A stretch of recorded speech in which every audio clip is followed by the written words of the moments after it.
Que Dieu soit loué. Que Dieu vous bénisse. Que Dieu bénisse aussi tous mes bien-aimés qui vont nous rejoindre. Que Dieu nous accorde encore sa grâce parce qu'il est Dieu. Je vais profiter pour prêcher à Lingala comme mes bien-aimés ils sont là. Notre bien-aimé Dimo va interpréter pour la grâce de Dieu. Nous continuer enseignement Nabiso. Nous continuons notre enseignement sur le corps de Moïse. D'accord et à Moïse. Le Loezali, troisième dimanche Nabiso. Aujourd'hui c'est le troisième dimanche. Oyotozolobela sur le corps de Moïse. Et nous parlons d'Anzoto ya Moïse. Tolobela ki nabamikolo toba dimanche eleki. Nous avons parlé par rapport au dimanche passé. Tomekaki kotambola toujours na l'écriture pour na kotalisa wapi oyo corps oya Moïse tozo simba. Nous avons démontré le pourquoi et du comment du corps de Moïse. Tolobaki corps ya Moïse ezalakande en réalité image ya corps ya notre Seigneur et Sauveur Jésus-Christ. Nous avons parlé en disant que Moïse, le corps de Moïse, c'est le corps de notre Seigneur Jésus-Christ.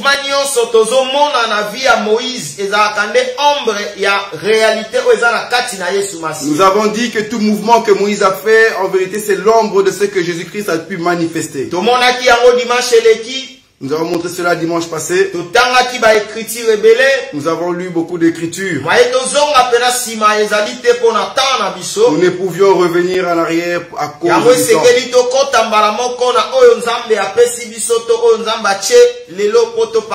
Il est favorable que nous puissions enseigner ce que Dieu nous a mis à cœur aujourd'hui.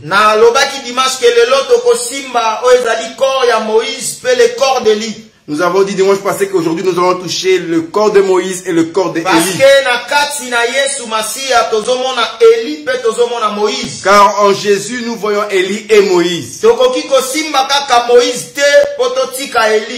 Nous ne pouvons pas toucher seulement Moïse et sans toucher Élie. Non. Parce que ceux qui n'ont monté la transfiguration, Élie azalaki wana, Moïse azalaki wana, c'est que bangomi balé. Car sur la montagne de transfiguration, nous voyons Élie et Moïse. Donc c'est important que nous puissions toucher ces deux personnes-là. Voilà, lumière na enseignement afin d'éclaircir l'enseignement que nous donnons aujourd'hui. Parce que Moïse a na corps au Satan réclamaki. Car Moïse a été la personne que Satan a réclamé son corps. Élie azalaki na corps. Élie aussi avait un corps.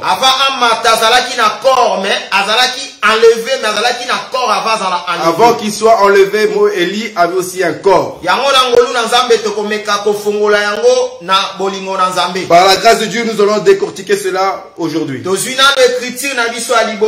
Nous prenons notre première écriture. Nous prenons le livre de Marc, chapitre 9. À partir du verset 1. À partir du verset 1. Alors, je lis au nom de Jésus. Amen. Marc chapitre 9, à partir du verset 1.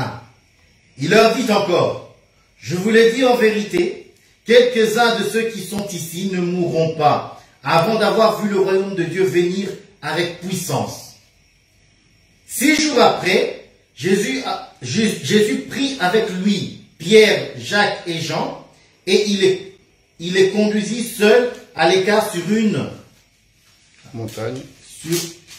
Sur une haute montagne. Il fut transfiguré devant eux. Ses vêtements devinrent resplendissants et d'une telle blancheur que personne sur la terre ne peut blanchir ainsi. Élie et Moïse leur apparurent. Ils s'entretinrent avec Jésus. Pierre prit la parole et dit à Jésus, Maître, il est bon que nous soyons ici. Merci mon frère pour le temps. Bandeko, beaucoup continuer au temps gananda. Vous pourriez continuer la lecture à la maison. Je donne cette écriture afin d'éclaircir l'enseignement d'aujourd'hui. Que le Seigneur nous donne l'éclaircissement de sa parole. Car c'est lui qui donne l'explication des Écritures. Qui nous donne toute explication de ce que nous allons toucher aujourd'hui. Car nous sommes que de simples instruments. Que nous portons ce que Dieu a mis en nous. Totangi na mukanda ya Marc 9, 1 à 4. Nous avons lu Marc chapitre 9, verset 1 à 4. Là où le Seigneur Jésus-Christ a porté les disciples.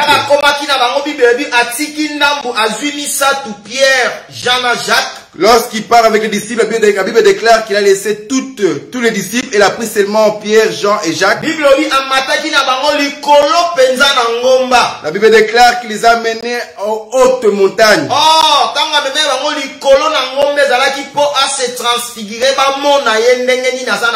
Or, la mission était qu'il puisse se transfigurer et que les disciples le voient dans sa gloire.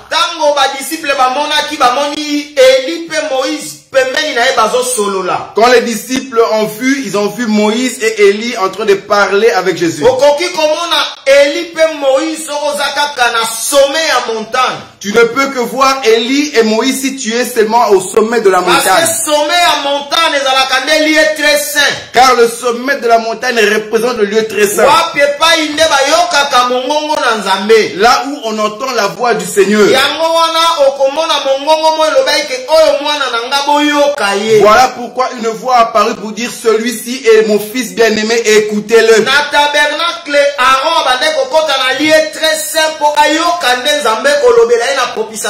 Au tabernacle, nous voyons Aaron qui rentre dans le lieu très saint afin de parler avec le Seigneur dans le propitiatoire.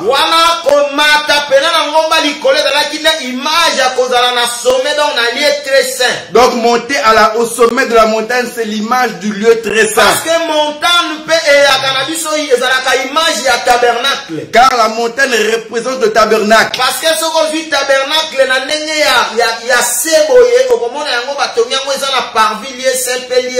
Car quand tu vois le tabernacle dans le lieu bas, tu verras qu'il y a le parvis, le lieu saint et le lieu très saint.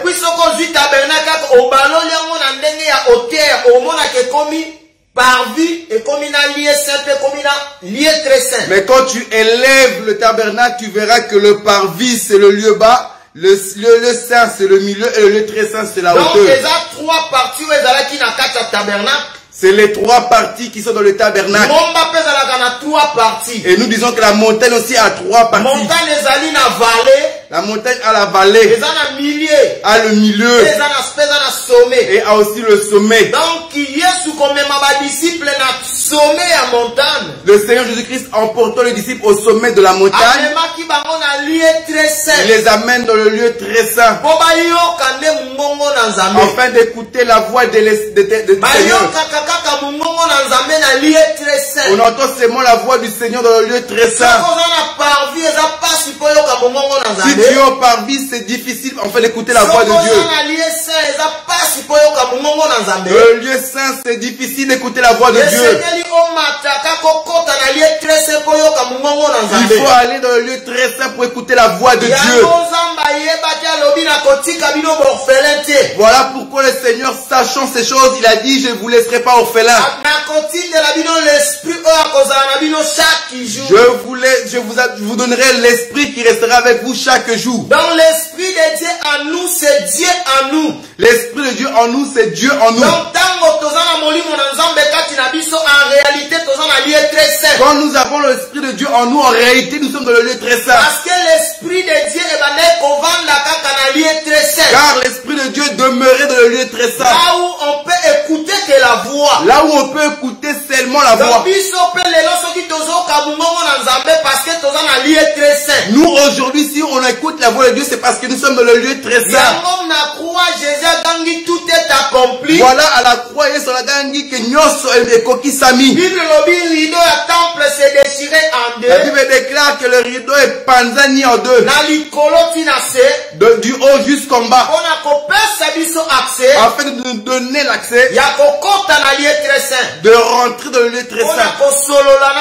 Afin de parler avec le Seigneur. Et entendre la voix du Seigneur. Voilà pourquoi Matthieu 6 nous dit, si tu veux prier, va dans ta chambre. La chambre n'est pas une chambre physique. Mais en nous aussi, nous avons trois parties.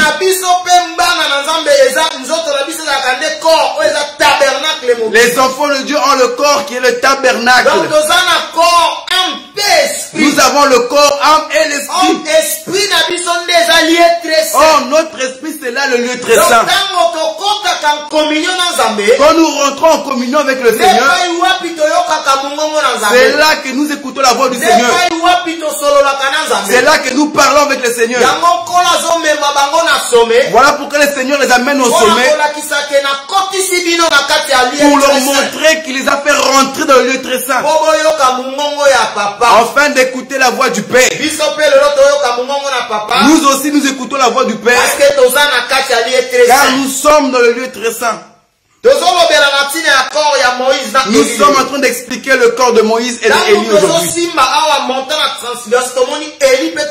Quand nous parlons de la montée des transfigurations, nous voyons Élie et Moïse.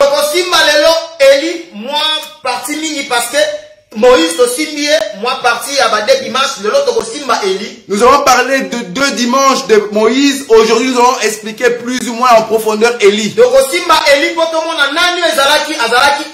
Nous allons expliquer qui est Élie. Qui est Élie, pour qu'il soit près du Seigneur. Nous lirons l'écriture pour comprendre. Nous prenons le livre de 2 Rois. Na chapitre nango 2. 2 Rois chapitre 2. À partir du verset 9. À partir du verset 9. Jusqu'à 14. 2 Rois chapitre 2. À partir du verset 9. Une fois qu'ils eurent traversé, Élie dit à Élisée, dis-moi ce que tu veux que je te fasse pour toi avant d'être enlevé loin de toi. Élisée répondit, qu'il y ait sur moi une double part de ton esprit. Élie dit, tu demandes quelque chose de difficile. Toutefois, si tu peux me voir pendant que je serai enlevé, loin de toi, cela t'arrivera. Sinon, cela ne t'arrivera pas. Alors qu'il continuait à marcher, tout en parlant, un char et des chevaux de feu les séparèrent l'un de l'autre. Et Élie monta au ciel dans un tourbillon. Élisée regardait tout en criant, mon père, char et cavalerie d'Israël. Puis il ne le vit plus. Il prit alors ses habits et les déchira en 2. Il ramassa aussi le manteau qu'Élie avait laissé tomber et repartit. Amen. La parole du Seigneur.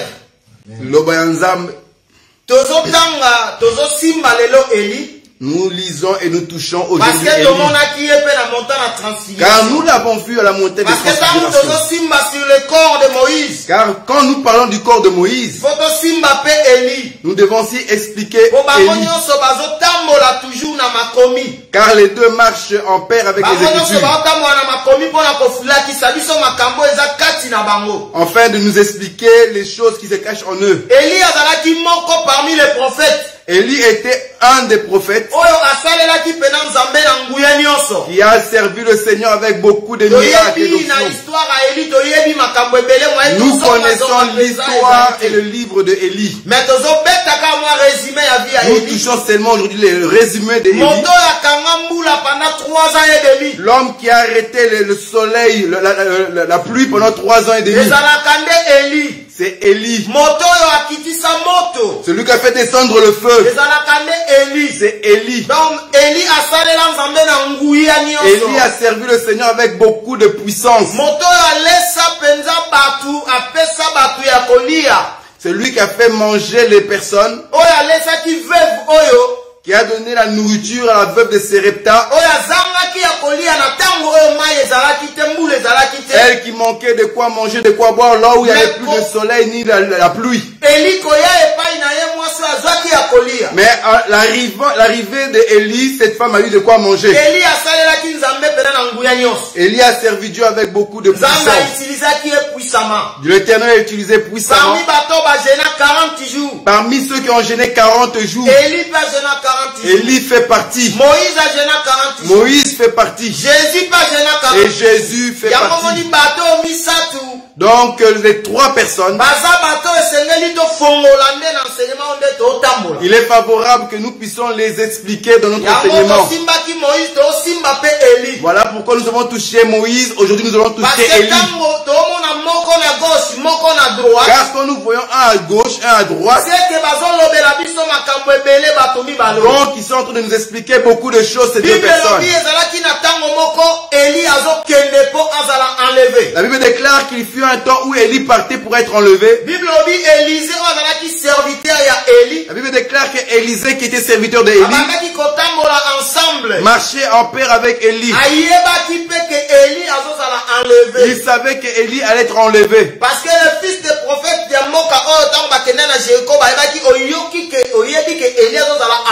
car le fils des prophètes en partant à Jéricho ont dit cela à Élisée.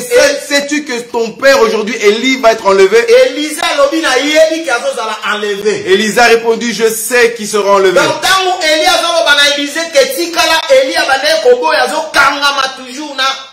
Élie disait à Élisée de rester, mais Élisée refusait et il s'accrochait toujours à Élie. Élisée s'accrochait toujours à Élie. Élisée s'accrochait toujours à Élie. Car il sait que la personne avec qui je suis avec, je sais ce que Dieu a fait en lui. Donc si cette personne est en train de partir, il est bon que je puisse en profiter. Bien-aimé de la vie, si quelqu'un sait ce qu'il est en train de faire, il le fait avec toute motivation. Il le fait avec son cœur. Voilà pourquoi la personne qui connaît le Seigneur qui est en train de servir, on ne le pousse pas pour qu'il fasse quelque chose pour le Seigneur. On ne le force pas à prier. On ne le force pas à jeûner. On ne le force pas à méditer. Car il connaît en qui il a cru. Quand Élie est en train d'interdire à Élisée, Élisée dit non, je ne te laisserai point. Je resterai toujours avec toi. Il est aussi préférable comme nous. Peu importe les situations que nous pouvons rencontrer sous le soleil, même si nous rencontrons des persécutions, y compris les tribulations, connaissant et sachant le Seigneur que nous avons cru, accrochons-nous à lui jusqu'au bout. La Bible déclare qui me séparera du Seigneur Jésus? Qui me séparera de notre Seigneur Jésus? Ce n'est pas les manques, ni les problèmes, car nous connaissons le Seigneur à qui nous avons cru. Nous savons qu'est-ce qu'il fait dans nos vies. Dieu est bon. Élisée s'accroche à Élie et il continue à marcher. Élie a demandé à Élisée, que veux-tu que je fasse pour toi lorsque je serai enlevé? Élisée a dit, je veux le double portion. Élie déclare que c'est difficile ce que tu me demandes. Mais si tu me vois être enlevé, cela te sera donné. Ils sont partis. Ils ont avancé jusqu'à arriver devant le Jourdain. Quand ils sont arrivés devant le Jourdain, Élie a pris son manteau.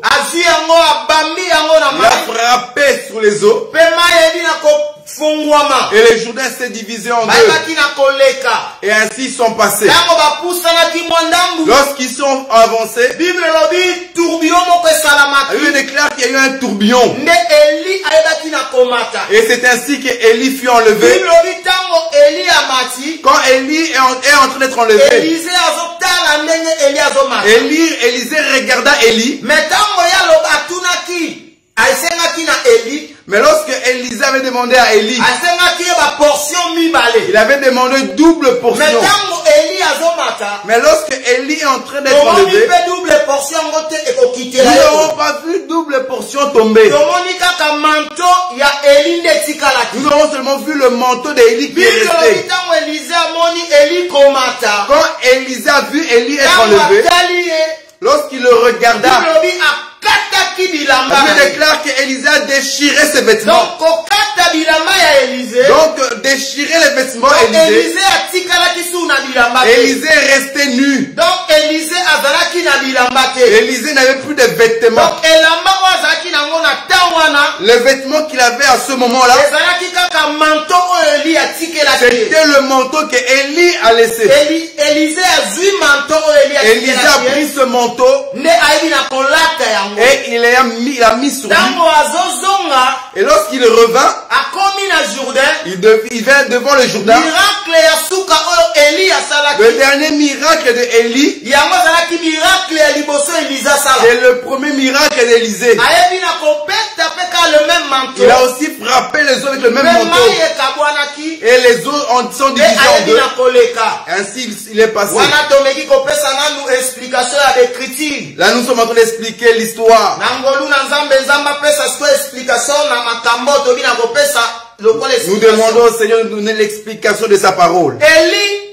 Élie, il est le Père. Parce que Élie c'est le Père. Car Élie c'est le Père. Car Jésus à la croix en criant Élie, Élie lama sabachthani. Les gens ont dit il est en train de crier papa, papa. Élie c'est le Père. Donc Élie a sa papa. Donc Élie qui est en train d'être enlevé, c'est le Père qui fut enlevé. Bible lobi na mukanda 1 Pierre Bible lobi 1:26 je me trompe Bible. Ba prophète nyonso ba prophétisa bazaki na esprit à Christ kati na bango. 1 Pierre chapitre 1 de 6 à 12, la Bible déclare que tout prophète qui ont prophétisé en la loi avait l'esprit de Christ en eux. Voilà, merci. Donc bazaki na molimo na Christ kati na bango. Ils avaient l'esprit de Christ en eux. Or l'esprit de Christ c'est l'esprit du Père. Or l'esprit de Christ c'est l'esprit du Père en eux. Donc Élie Wazomata c'est le Père qui monte. Élie qui fut enlevé c'est le Père qui monte. Élisée c'est l'image du Fils. Élisée qui reste, c'est lui l'image du Fils. Fils. Parce que même dans Élisée qui fils, il y a foi, il y a Élie. Même dans le physique, Élisée était le fils de la foi de Élie. Donc, il recevait l'enseignement par rapport à Élie qui était son père de la foi. Élisée qui déchire ses vêtements. C'est un message prophétique. Tu ne peux pas prendre le vêtement du Père et les rajouter sur tes vêtements. Or, les vêtements que nous portions, c'était le vêtement du péché. Élisée qui est en train de déchirer ses vêtements. En vérité, cela explique Élisée enlève le péché en lui. Voyons Élisée le temps qu'il reste avec Élie. Il n'a point fait de miracle. Mais lorsqu'il prit le manteau d'Élie et le vêtit sur lui, la Bible déclare lorsque tu suis le parcours d'Élisée, c'était des miracles. Tu ne peux pas prendre le vêtement du Père et les rajouter sur ton manteau. Le manteau du Père, c'est Christ. Car Paul déclare, revêtez-vous du Seigneur Jésus-Christ. Donc le manteau que Élisée porte, cela explique le Christ. Oh, toute personne qui revêtit Christ devient différent par rapport aux autres. Il devient différent par rapport à tout homme. Voilà pourquoi Bartimée, avant de porter le manteau de gloire, il était préférable qu'il puisse enlever son manteau. Lorsqu'on l'appelle pour venir à Jésus, Bartimée devait enlever le manteau du péché afin de recevoir un nouveau manteau. Donc Élisée qui déchire ses vêtements, il est en train de déchirer le péché. La personne qui reste nue. Nudité aussi, c'est l'image du péché. La nudité, c'est l'image du péché. Oh, nudité, la vie, c'est qui couvrit par Jésus-Christ. Oh, notre nudité a été couvrie par Jésus-Christ. Nous étions nus. Nous n'avons plus de vêtements. Nous y étions dans le péché. La nudité ici ne parle pas de la nudité physique. Cela démontre le péché. Nous parlons de péché. C'est ça la vie de nudité. Quand tu viens accueillir Jésus, Jésus te donne le manteau en fait de couvrir ta nudité. Jésus vient cacher tes péchés et enlève cela. Donc Élisée qui déchire ce manteau, il est en train d'enlever le péché. Or nous disons Élisée qui prend le manteau du Père. C'est l'image aussi de l'église. C'est aussi l'image de l'église. Il prend la gloire de cette église. Car Jésus a dit, je leur donnais la gloire que tu m'as donnée. Or, le manteau, c'est l'image de la gloire. Or, le manteau, c'est l'image de la gloire. Jésus nous a donné sa gloire. Il nous donne en fait de couvrir notre nudité. Élisée. Et nous disons Élisée. Nous touchons Élie. Et nous touchons aussi un peu Élisée. Car en deux, eux aussi ils ont marché tous les deux ensemble. Nous sommes en train de marcher et nous expliquons Élie. La Bible déclare l'eau et le sang. La Bible déclare que l'eau et le sang ne hériteront pas le royaume. 1 Corinthiens, si je ne me trompe pas. 1 Corinthiens 15. 1 Corinthiens 15, à partir à verset 50 à 53. Je lis au nom de Jésus. Amen. Ce que je veux dire, frères et sœurs, c'est que notre nature actuelle ne peut pas hériter du royaume de Dieu, et que ce qui est corruptible n'hérite pas non plus de l'incorruptibilité. Excuse mon frère, à partir de verset 50. Parce que chez moi, c'est écrit que je dis frère, c'est que la chair et le sang ne peuvent hériter. C'est la version Louis II 21. Je prends la version. Voilà, 21. C'est Louis II 21. Ah, voilà. Voilà, c'est pour ça qu'il y a toujours décalage. Nuance. Voilà. Ce que je veux dire, frères et sœurs, c'est que notre nature actuelle ne peut hériter du royaume de Dieu, et que ce qui est corruptible n'hérite pas non plus de l'incorruptibilité. Ici, bon, je vais. Ce que je dis, frère, c'est que la chair et le sang ne peuvent hériter le royaume de Dieu, et que la corruption n'hérite pas l'incorruptibilité. Voici, je vous dis un mystère. Nous ne mourrons pas tous, mais tous nous serons changés. En un instant, en un clin d'œil, à la dernière trompette. La trompette sonnera, et les morts ressusciteront incorruptibles. Et nous serons changés. Car il faut que le corps corruptible revête l'incorruptibilité, et que ce corps mortel revête l'immortalité. Amen. Amen.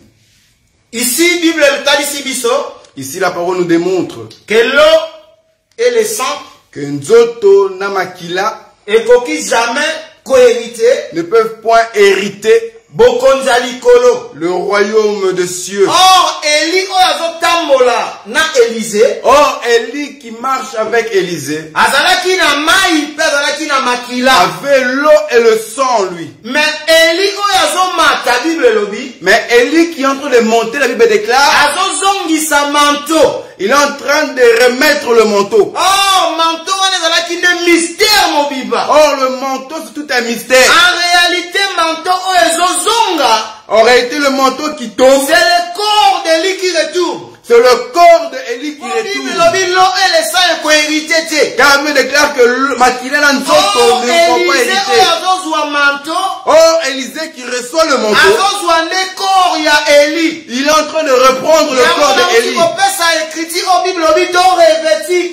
Voilà pourquoi nous avons expliqué que la Bible déclare revêtez-vous de Christ. Élisée revêtit Élie. Oh, Élie qui est en train de monter. Le corps qu'il avait, il est en train de le donner à Élisée. Afin que Élisée le prenne. Car la personne qui est revêtue du Christ, sa vie change. Sa vie n'est plus la même. Voilà pourquoi Élisée, en prenant le corps de Élie, sa vie change automatiquement. Il n'est plus le même. La vie a changé. Car le corps qu'il a reçu, c'est le corps de Élie. Élie qui est le Père. Élie qui est le Père. Car le Seigneur Jésus, la Bible déclare qu'il nous a fait le temple du Saint-Esprit. Or, le Saint-Esprit n'habite pas là où le temple est sale.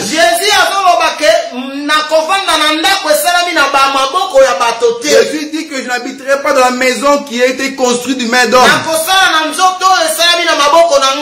Mais j'habiterai dans le corps qui a été construit par moi-même. Voilà pourquoi Hébreu déclare qu'il a fait un corps afin de lui faire sa volonté.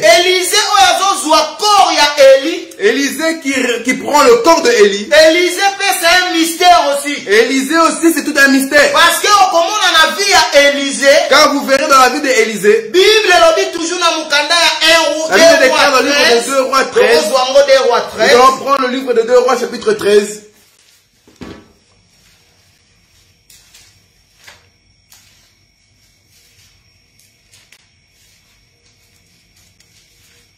À partir du verset 20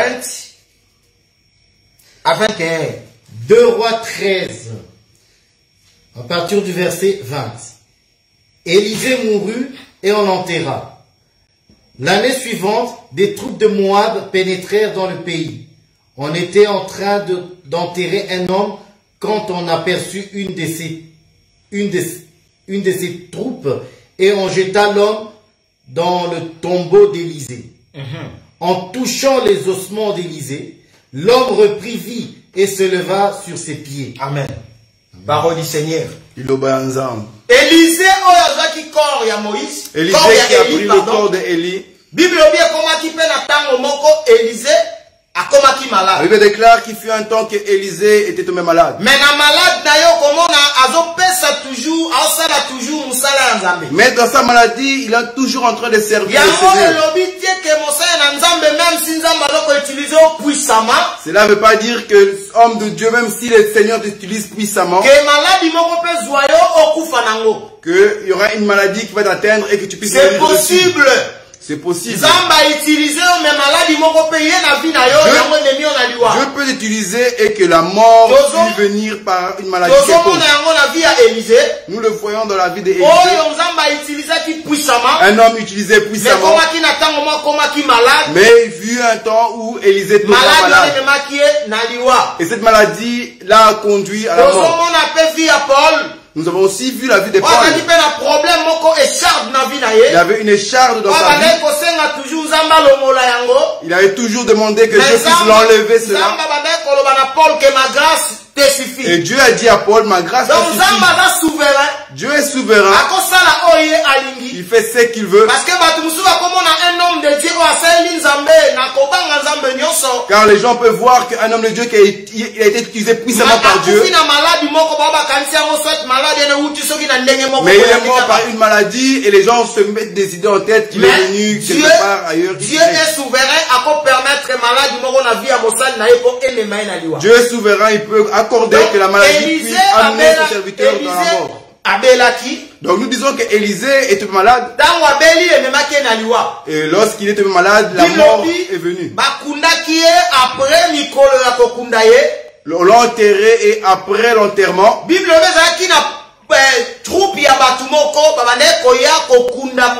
la Bible déclare qu'il y avait un troupe qui venait pour enterrer quelqu'un.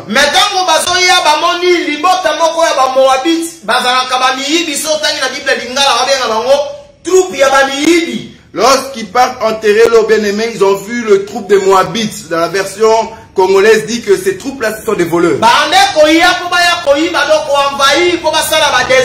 Ils venaient envahir et faire des désordres.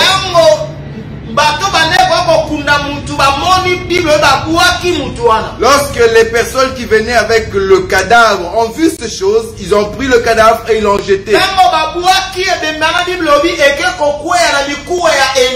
Lorsqu'ils ont jeté le cadavre est parti toucher le corps, les ossements d'Élisée.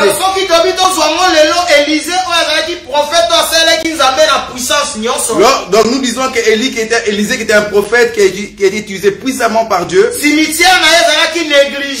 Nous pouvons dire que ce cimetière a été négligé. Car la Bible déclare qu'on a jeté une personne et la personne va toucher directement le corps d'Élisée. Donc il a été négligé. Dieu savait que c'était pour un but. Car si le corps les ossements d'Élisée, si c'était pas visible, cette personne qui était morte, si on le jette, il n'aurait pas pu toucher les ossements d'Élisée.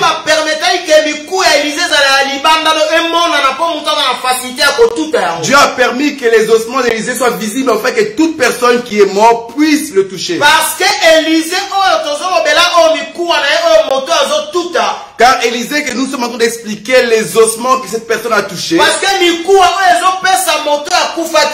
Car les ossements, c'est ça qui a donné la vie à cet homme qui était mort. Nous disons qu'en réalité, un homme ne meurt point. L'homme ne meurt point. Parce que l'esprit ne meurt jamais. Car l'esprit ne meurt jamais. Même si tu es païen. La Bible déclare que même si tu meurs, celui qui a la clé de séjour de mort, c'est le Seigneur Jésus-Christ. Nous allons prendre la parole au livre de Apocalypse, chapitre 2, en fait de pouvoir toucher quelque chose là-bas et continuer. Apocalypse 2. Apocalypse, chapitre 2.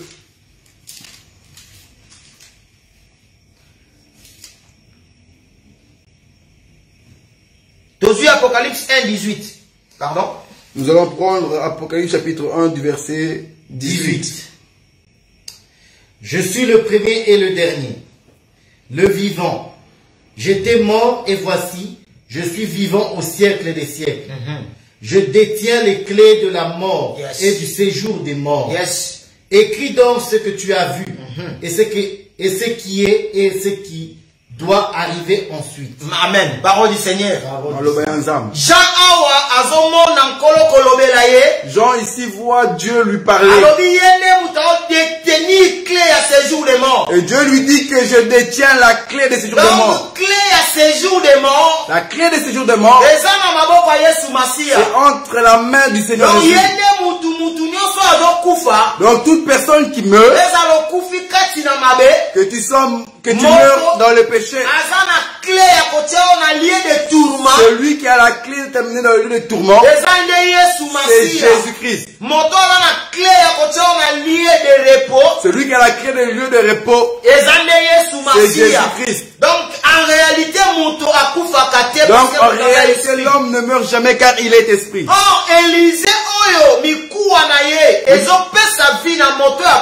Donc Élisée, dans lequel les ossements donnent la vie à cet homme qui était mort, cet homme qu'on venait pour enterrer, cet homme, nous disons qu'il n'était pas mort.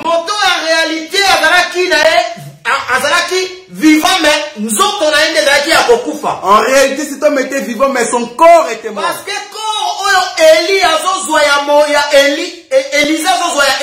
Car nous disons que le corps que Élie a pris chez Élisée, que Élisée a pris chez Élie, c'est ce corps-là que Élisée a donné à cet homme qui était mort. Car cet homme, son corps était mort. Donc quand il est mort, il touche les ossements d'Élisée. En réalité, Élisée lui donne un corps vivant. Donc quand tu prends le corps, tu dois te debout. Parce que ton esprit est déjà vivant. Car l'esprit est vivant. Mais ton corps qui est mort. Mais c'est le corps qui meurt. Voilà pourquoi quand une personne meurt, c'est le corps qui meurt. C'est le corps qui meurt. Mais l'esprit ne meurt jamais. Mais son esprit ne meurt jamais. Donc la personne qu'on vient pour enterrer, on vient enterrer son corps. Que tu es poussière, tu retourneras dans la poussière. La Bible déclare qu'aux la poussière, tu retourneras à la poussière. Donc le corps que cet homme reçoit, c'est le corps que Élisée a pris d'Élie. Donc c'est le corps que Élisée a pris chez Élie. Et il le donne à cet homme. En fait, il puisse reprendre aussi. Car les os, c'est ça le fondement. Parce que la Bible dit nous sommes fondés par le fondement des prophètes et des apôtres. La Bible dit nous sommes fondés par le fondement des prophètes et des apôtres. Jésus-Christ est le pierre angulaire. Jésus la pierre angulaire. Or Élisée, c'est aussi l'image de notre Seigneur. C'est l'image aussi de notre Seigneur Jésus-Christ. La personne qui vient devant Jésus doit venir toucher le corps, les ossements de Jésus. Et les ossements de Jésus, c'est ça le fondement. C'est ça la pierre angulaire. Toute personne qui vient s'asseoir dessus reçoit la vie. Or,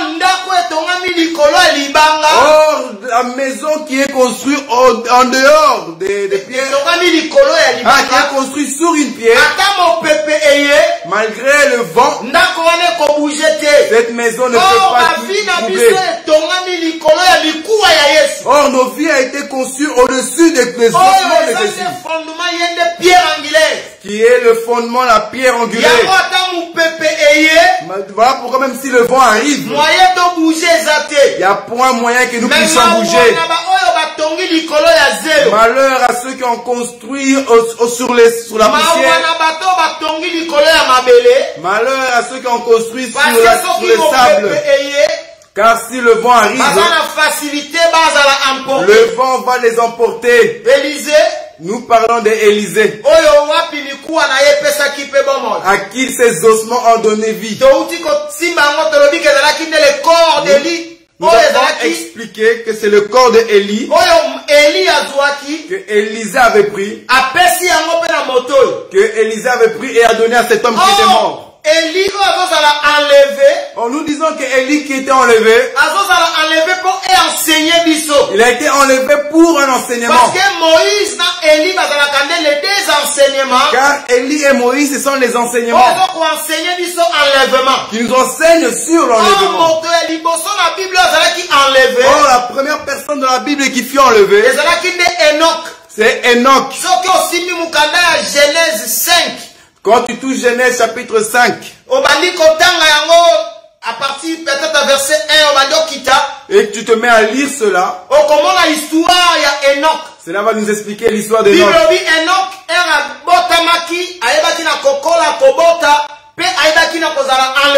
La Bible déclare qu'Enoch était un homme comme tout homme qui fut enlevé. Dieu n'a point permis qu'Enoch puisse mourir. Dans le chemin d'Enoch, c'est là que Noé est sorti. Noé est descendu de la descendance d'Enoch, lui qui est le consolateur. Enoch qui fut enlevé. Dieu nous a enseigné à travers la vie d'Enoch.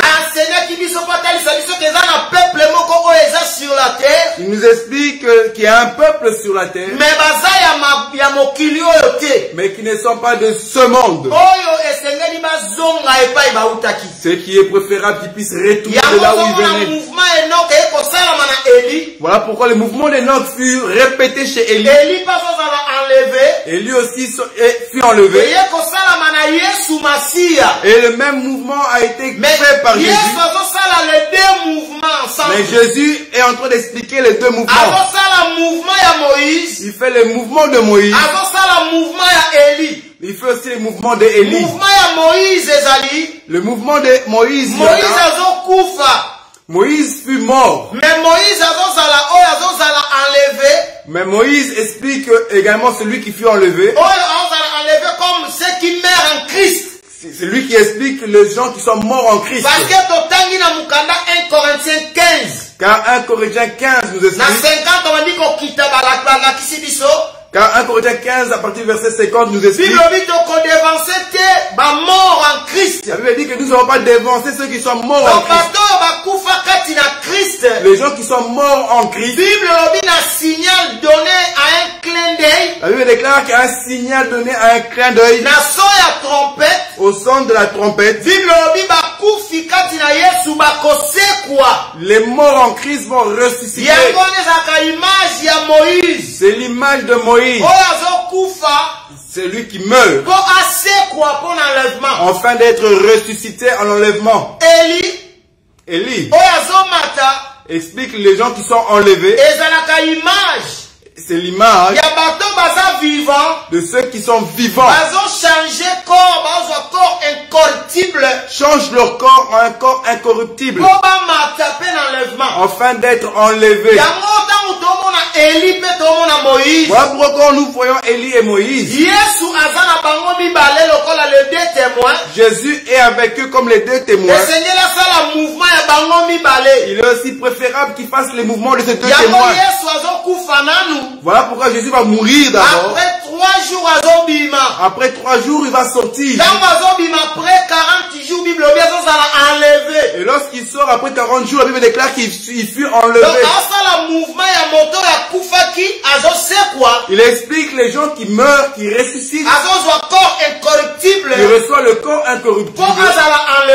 Et pour être enlevé. Donc Élie que nous touchons aujourd'hui, c'est l'image aussi de notre Seigneur et Sauveur Jésus-Christ. C'est l'image de notre Seigneur Jésus-Christ.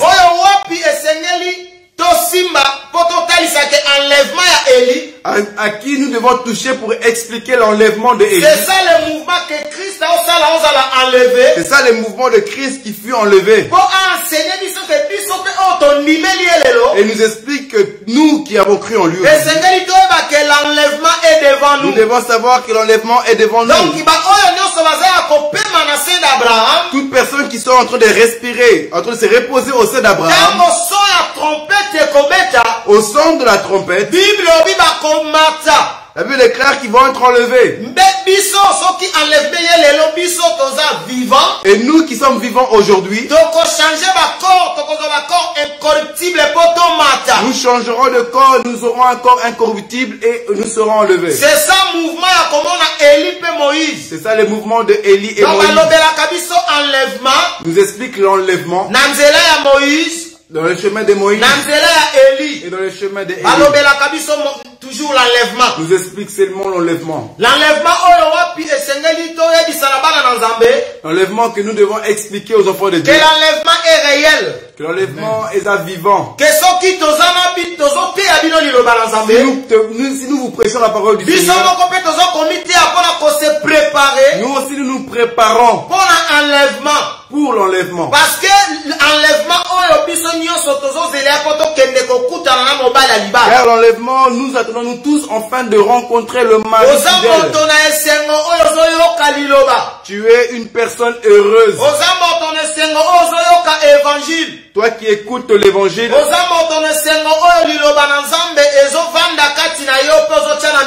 tu es une personne heureuse qui reçoit la parole et tu le mets en pratique. C'est cette parole-là qui fera que tu sois enlevé. L'enlèvement est réel pour nous les enfants de Dieu. Car l'enlèvement est réel. Nous qui avons cru au Seigneur Jésus-Christ. L'enlèvement est réel. L'enlèvement est bien réel. Si le monde reçoit cela comme si c'était un slogan,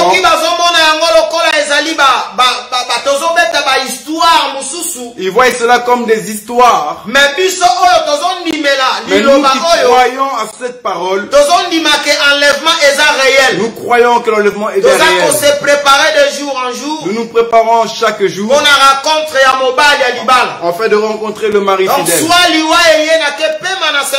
Si la mort arrive, nous partons nous reposer au sein d'Abraham. Et si l'enlèvement arrive, nous serons enlevés. Nous rencontrerons l'homme, le mari fidèle. Nous parlons de Élie et de Moïse. Les deux personnes, ce sont les deux personnes que Dieu a utilisées puissamment. Et Jésus va les faire revenir quand l'église sera enlevée, quand nous serons enlevés. Ils viendront prêcher la parole de Dieu au peuple d'Israël. Voilà pourquoi quand tu parles dans le livre d'Apocalypse, on parle de deux témoins, de deux oliviers. On entre les détails ces deux oliviers. Tu verras à travers les détails. Les détails de Moïse et dedans. Les miracles de Moïse sont bien dedans. Les miracles d'Élie sont aussi bien dedans. Il y a un bien-aimé qui va poser une question. Comment saurions-nous que celui-ci est Moïse et celui-ci est Élie? Déjà, ne pense pas qu'ils seront comme des personnes que nous sommes en train de prêcher aujourd'hui. Ce sont des personnes physiques normales qui sont nées d'hommes et de femmes. Mais il y a l'esprit. Mais ils auront l'esprit qui était dans Moïse sera sur l'un. L'esprit qui était sur Élie sera sur l'autre, afin de bien faire le travail que Dieu les a donné.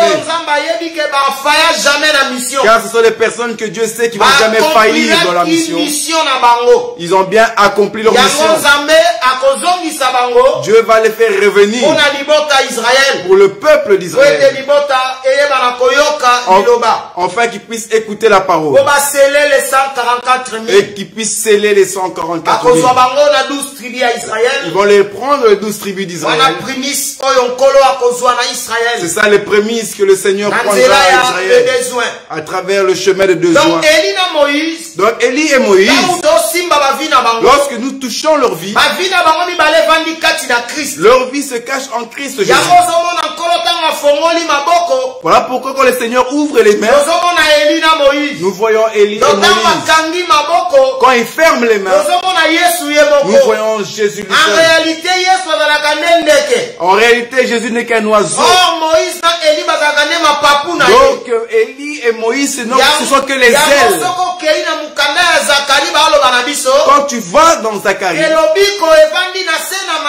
Zacharie nous déclare que la guérison et la restauration se trouvent en dessous de ses ailes. La vie se trouve en dessous de ses ailes. Nous qui écoutons la parole, nous l'écoutons à travers les ailes. Or, les ailes, ce sont les prophètes et les apôtres. C'est eux qui nous apportent l'évangile. C'est ça que nous écoutons aujourd'hui. Donc la vie, la guérison se trouve dans les ailes de Jésus. Quand nous écoutons la parole aujourd'hui, quand nous voyons Dieu se manifester, il se manifeste à travers le deux ailes. Car il est le Dieu de gloire. Nous allons toucher une écriture. Nous allons prendre une écriture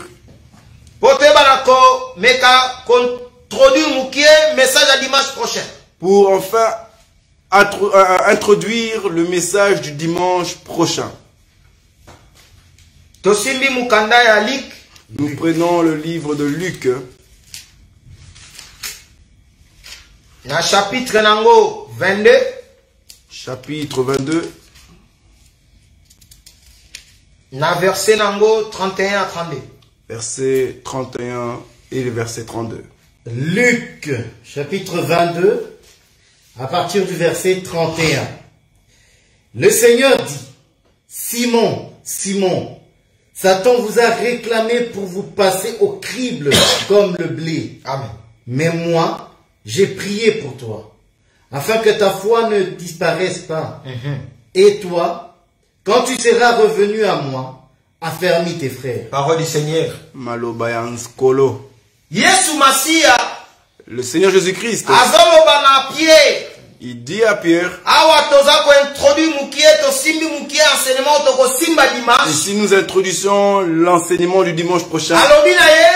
Pierre, Satan a réclamé yo. Il a dit, Pierre, Satan t'a réclamé. Il veut te cribler comme le froment. Mais moi j'ai prié pour toi. Quand tu auras la force, quand tu seras affermi, affermis tes frères. Affermis tes frères. Donc, ici, si nous voulons saisir la pensée du Seigneur, nous comprenons que Pierre était un païen. Pierre était un païen. Quand tu seras converti. Car Jésus dit quand tu seras converti, affermis tes frères. Affermis tes frères. Donc Pierre n'était pas converti, il était païen. Quand Satan réclame Pierre, donc Satan réclame le païen. Bien aimé, quand tu étais païen, quand tu étais païenne, Satan te réclamait. Si tu retournes dans ta vie, dans ta marche de ta vie, tu as peut-être eu beaucoup de maladies quelconques. Tu as risqué plusieurs vies. Tu as risqué plusieurs accidents. Tu as risqué plusieurs choses. Peut-être même qu'on a failli te mettre du poison. Satan voulait te cribler comme le froment. Car Satan te réclamait. C'est ça que le Seigneur dit à Pierre. Et moi j'ai intercédé pour toi. Voilà pourquoi la Bible déclare que Dieu nous connaît avant la fondation du monde. Même quand nous vivions dans le péché, même quand nous marchions mal, quand nous étions dans le péché, quand Satan nous réclamait, le Seigneur était là pour intercéder pour nous.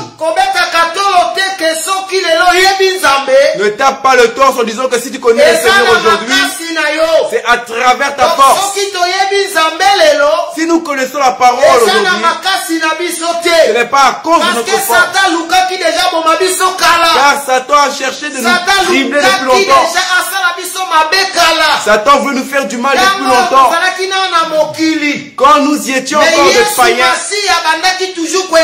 mais le Seigneur était en train d'intercéder pour nous.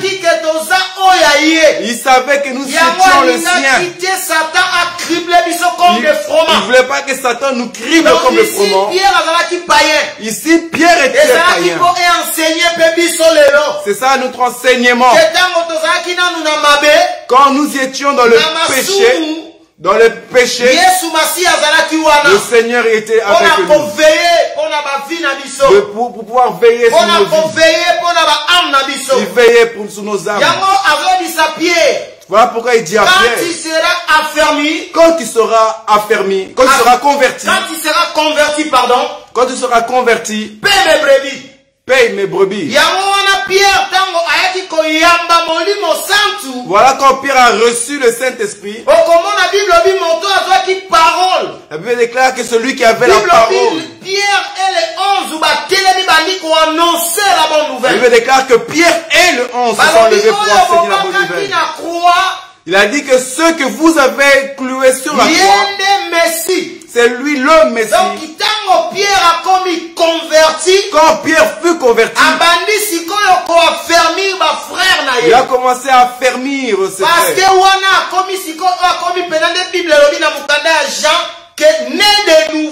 C'est ça que la Bible déclare, il est né de nouveau. Parce que te connaître de nouveau par don et esprit. l'esprit. Car nous naissons nouveau par l'eau et l'esprit. Le jour où nous avons reçu le Seigneur dans notre vie,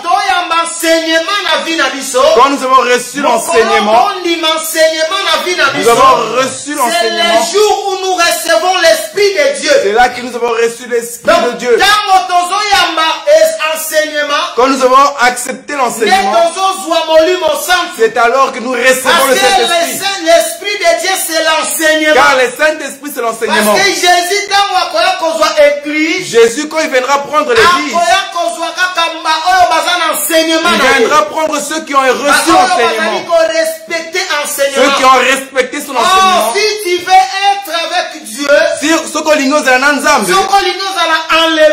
tu veux être enlevé, respecter l'enseignement de Christ. Respecte l'enseignement de Christ. Respecter l'évangile de Christ. Respecte l'évangile de Christ. Car l'évangile que nous enseignons aujourd'hui, il y a eu des gens qui ont mis leurs bornes. On ne peut point dépasser les bornes.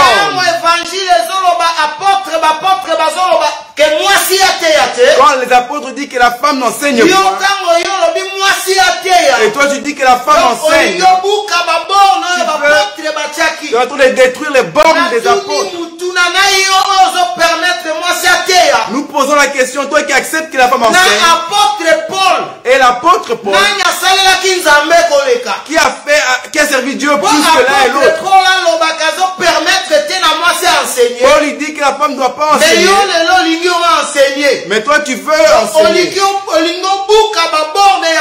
Tu viens briser les bornes de Paul. Or que lui nous dit de nous puissions l'imiter. Comme lui il imite Christ. Bien-aimé, si tu respectes l'enseignement, c'est alors que tu seras enlevé. La femme qui sera enlevée, c'est la femme qui en respecte l'enseignement. Même dans la maison du mariage, si la femme ne respecte pas son mari, tu verras que l'homme n'aimera point sa femme. Nous qui sommes la femme du Seigneur Jésus, si nous voulons que le Seigneur nous aime, premièrement nous devons respecter sa parole. Respecter la parole qu'il nous a donnée. Là où il est écrit oui et amen, nous disons oui et amen. Quand la Bible dit non, nous disons non. Quand nous disons que la femme ne doit pas enseigner, la femme n'enseigne point. Car si tu veux enseigner, tu veux devenir ministre, tu t'empêches le chemin de l'enlèvement. Car tu es en train de briser les bornes. Oh, Jésus viendra prendre la femme de l'enseignement. Quand toi tu es en train de briser les bornes, le Seigneur ne pourra point te prendre. Que le Seigneur fasse grâce à cette femme qui veut enseigner. Et qu'elle puisse comprendre que l'évangile ou le ministère n'a point été donné à la femme. La femme sert au Seigneur. Il y a plusieurs domaines pour servir au Seigneur. Même prêcher, tu peux prêcher. Mais prêcher au milieu de l'assemblée des saints, ça n'a point été donné à la femme. Car la femme n'a point l'autorité sur l'homme. Et nous disons aux femmes qui enseignent, quand tu veux enseigner dans l'église, c'est alors que tu veux prendre l'autorité sur nous. Or la femme n'a point de sémence donnée. Celui que Dieu a donné la sémence, c'est l'homme. Donc si toi femme tu veux nous enseigner, prends une autre femme et donne la sémence. Si tu ne sais pas enfanter, donc c'est que la sémence d'enfantement de la parole de Dieu tu ne peux pas donner. La sémence car la parole de Dieu c'est la pluie. Ésaïe 55 nous explique que la pluie est la sémence qui tombe du ciel. La pluie est la sémence qui est la parole qui descend pour féconder la terre. Or, la personne qui donne la sémence, c'est un homme. Donc, nous, aujourd'hui, je m'excuse, nous, aujourd'hui, nous portons la sémence du mari afin de le communiquer à la femme. Donc, quand je me lève devant vous, je porte la sémence. Mais je suis aussi la femme lorsque je m'assieds. Car je suis aussi la femme du Seigneur Jésus. Quand je prêche pour que nous puissions recevoir la vie, on fait chercher l'enlèvement. Moi de même je fais aussi l'effort. Car Paul dit je cours en fait d'être couronné. Il est préférable que nous puissions nous examiner. Je m'examine moi-même pour savoir comment je marche. Là où le chemin m'amène dans le mauvais chemin, j'évite les mauvais chemins pour garder ma marche. Que Dieu vous bénisse. Que le Seigneur a parlé. Nous avons essayé de toucher Élie. Pour démontrer que Élie et Moïse nous parlent que de l'enlèvement. Ils nous parlent des personnes qui seront morts et ressuscités. Et de ceux qui ont la vie aujourd'hui, qui changeront leur corps. Mais le Seigneur Jésus-Christ a respecté et manifesté les deux mouvements. Voilà, parce que Élie et Moïse car Élie et Moïse sont en Jésus-Christ. Voilà, on doit comprendre que Élie et Moïse va les deux ailes de notre Seigneur. C'est ça que nous avons dit que Élie et Moïse sont les deux ailes de notre Seigneur Jésus. Nous avons expliqué que Élisée qui prend le manteau d'Élie, en réalité il prend le corps de Élie. Nous avons expliqué et touché cela afin que nous puissions être bénis. Que le Seigneur vous bénisse. Nous continuerons dimanche prochain. J'avais dit que cet enseignement nous amène dans beaucoup de choses. Sur le corps de Moïse dimanche. Nous continuerons encore sur le corps de Moïse dimanche prochain. Nous allons toucher plusieurs parties afin de démontrer moi qui prêche, nous aussi nous sommes le corps de Moïse. Nous sommes le corps de Moïse. Nous allons expliquer cela dimanche par la grâce de Dieu. Que Dieu vous bénisse. Zambé.